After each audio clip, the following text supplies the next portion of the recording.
But after first year, the dad wanted her to get married. I won't forget because they say, you are not going back to school. I say, I'm your dad. I just send somebody, please. Can you tell father? Now, my fellow went yesterday, I'm at home. But I said, now, I'm thinking it's a police case.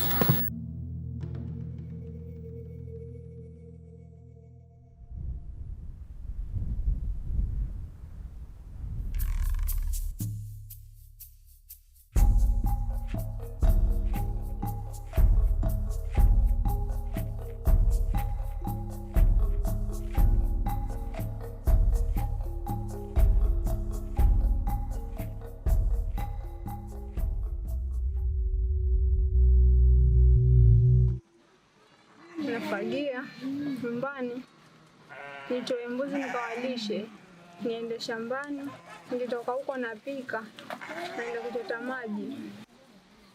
Nikaja kwa nyumbani saa 2. Sasa nilikuwa nimekata tamaa kwamba nitarudi shule.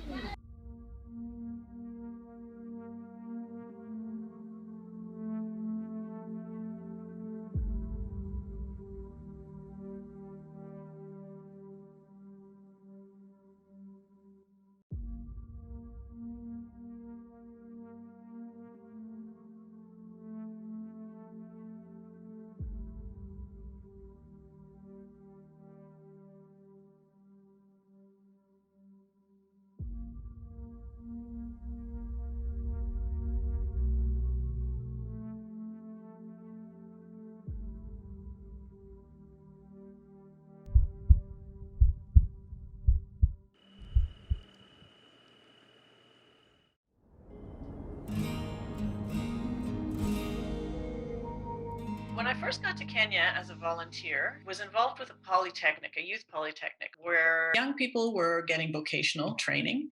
And I noticed very quickly that the ones that were going through the mechanics, the carpentry programs, by the end of the 2-year program, they really didn't have enough skills to start a business. Now, with the sewing project, within 2 years, the students were fully skilled, were able to basically stop the next day after graduation and start their own businesses and start making an income. I came to Malindi, and after Mass in the morning, I met Nina. As I was greeting her, trying to introduce myself, she told me, I know already. After Nicholas, I know already where you're working. What I heard from my boys and my children really makes me cry. But Father, I'll help you to assist 2 girls. Then I remember previously, these 2 girls came to the mission. These girls were not even Catholics, just from the village. And they told me, Father, please help us go to school. When she mentioned, I can help you 2 girls, then my thought just went to those 2 girls. I called them to their brother, and they came to the mission, and I told them, if you like, somebody shared with me in Malindi, there's a course for tailoring, and she can help you. They said, Father, please, because if we remain in the village, we are just waiting to get married to be sold as quick as possible. And when Nina took them, that was the beginning of the program.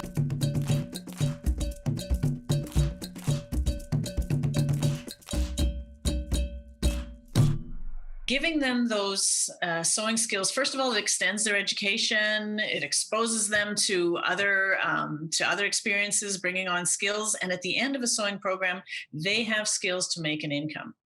We do, as a standard, introduce the girls to digital proficiency. The girls would be coming to our Elimu Resource Center on a weekly basis.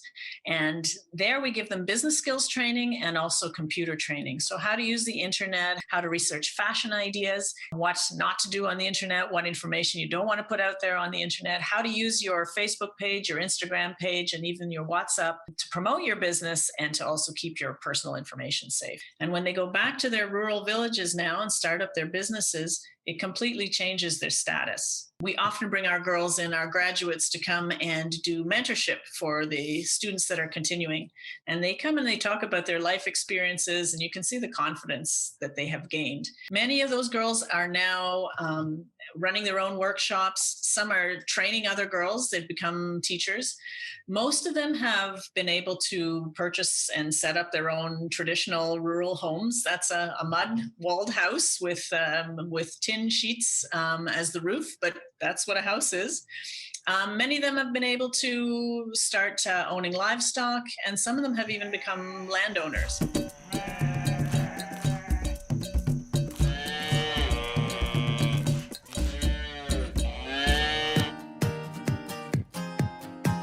The very first time I went to Kenya was in 2013. And around lunchtime on that very first day, Nina had said to me, "Would you like to go see the sewing project?" And I said, "Of course." So we hop in a tuk-tuk. It's a little bumpy. We're starting to slow down, and we sort of come up on this like compound, and it's got these red gates. And they open the gates, and I really have no idea what to expect. And there's a cow and some chickens and a clothing line. And I walked up the stairs to enter into the college, and really it was like time froze for me. The day I met those girls was really the day I met myself. These push pedal sewing machines, and literally it was like a visceral response for me because my grandmother used to sew and my mom used to sew. I needed to do something. I did not want to go back home and forget these girls. So I have a dear friend, and she's been supporting Elimu girls for quite a few years. And she reached out to me and told me about her wonderful niece who owns a fashion company, and she wanted to reach out to Elimu girls. The idea to start working in Kenya started when I was about 15 years old. I was fortunate enough to get to go to Kenya. When I was invited to show a collection at Paris Fashion Week, it kind of clicked in my mind. I'm like, well, I have a couple months to get ready for this collection. I really want to do this one right. I want to take my time. I want to find a way to get to Kenya to work with artisans there somehow. And so I was telling my Aunt Robin, and she tells me, "Oh my gosh, I have this friend, Cindy, who works with a sewing college there. This is perfect." I didn't even have sketches designed for the collection yet. They were all very shy and reserved when I first got there. I kind of introduced myself. The moment that I opened up my sketchbook and showed them some of the ideas I had working on, they just lit up. They're like, "This is what we're doing. This is great. I can't wait to get started." That was kind of our language, was designing, which was really cool.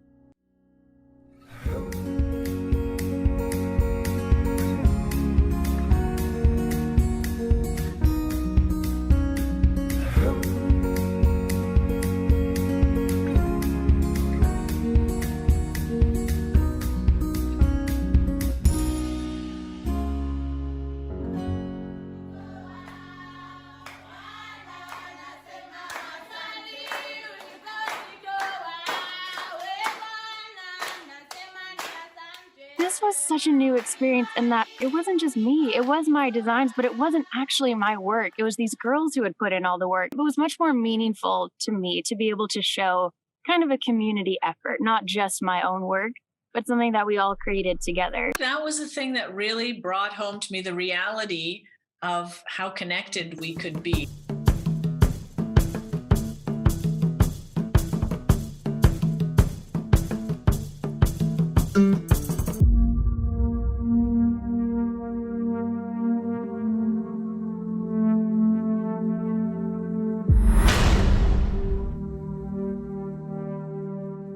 Schools, institutions shut down, everybody sent home. Now, the biggest concern for the girls is sending them back home to their rural communities means that they're back at risk of being married off by uncles and fathers, and just the risk of pregnancy, sexual abuse. And so we wanted to get them back to the school as soon as possible. And we had to be creative. And what we did was use income generation and business activity. We started off with face masks, and we actually had a connection with a UK-based organization and provided 2,000 face masks for them that were actually donated to hospitals in the UK. Then the girls continued to make them for the local community. What else could we do that would give these girls either an income or at least new skills and keep up this sort of business aspect. How do we get that story from Kenya over to the people that are the ones that are going to help us to support these girls? Cindy and I started looking at ideas. We have the paper dresses. I adore these paper dresses, these recycled paper dresses that the girls, use as a training tool their first year of learning to sew. And we'd always been talking about like, maybe we can approach a doll company and see if we can, size them correctly. And it never really quite had legs. Wait, we have the artisans. We have entrepreneurs in the making. Like, let's make this happen where they make the doll. Once we had the idea, now it was making it happen. We started looking at all the different ways that we could come up with a really Kenyan doll. We didn't know what to do with the hair. So the first one, we didn't even go with the hair. It was just this little bald, egg-shaped little face. Then we tried a twine for the hair, and that just kind of looked really messy and didn't work at all. And then the perfect solution came up, and we figured out the hair. We got these lovely little just smiley faces. It's all hand done. They had to learn a new stitch. Again, go online, figure out what the stitch is. They had to learn how to do that. They've all figured it out, and we've had such positive, good feedback to it. Everybody just loves little Pendo.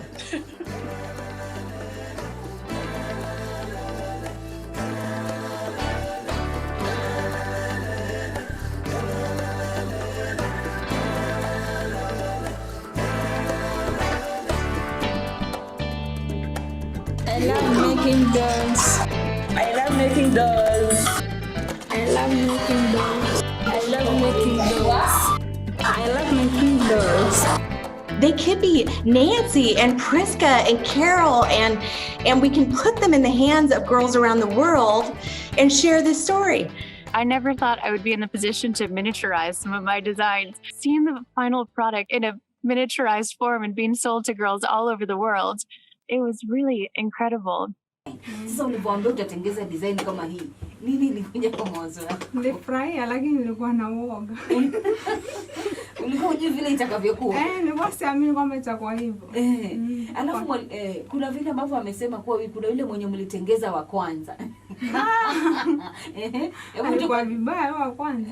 Alikuwa anaogopesha lakini si alikuwa bado hatujajua. Alikuwa anaogopesha kivi? Alikuwa mwembamba kama mimi.